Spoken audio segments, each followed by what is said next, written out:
దేవుని యొద్దకు రండి, అప్పుడు ఆయన మీ యొద్దకి వచ్చును. చాలు. ఇక్కడేమంటున్నాడు దేవుడు? ఫస్ట్ నువ్వు ఎక్కడికి వెళ్ళాలి? దేవుని దగ్గరికి వెళ్ళాలి. తర్వాత దేవుడు నీ దగ్గరకు వస్తాడు. దేవుడి దగ్గరికి వెళ్తాడు, పైకి వెళ్ళిపోవటమేనా? మరి అంతకే దాని అర్థం దేవుడి దగ్గరికి వెళ్ళిపోయాడంటే ఏంటి? పైన ఉంటాడు దేవుడు అంటే చచ్చిపోమనే ఇప్పుడు అర్థం. అట్లాగా మరి దేవుని యొద్దకు రావాలి అని అంటే చర్చికి రావాలి ఫస్ట్. తర్వాత మారు మనసు పొందాలి.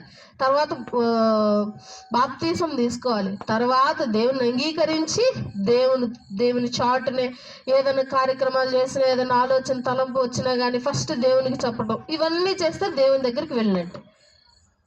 దేవుడు తర్వాత ఏం చేస్తాడు? తిరిగి మన దగ్గరకు వస్తాడు. ఎందుకు సహోదరి చెప్పింది కదా, దినమెల్లా నా చేతులు చాచుకొని ఎదురు చూస్తూ ఉన్నా. ఎవరి కోసం?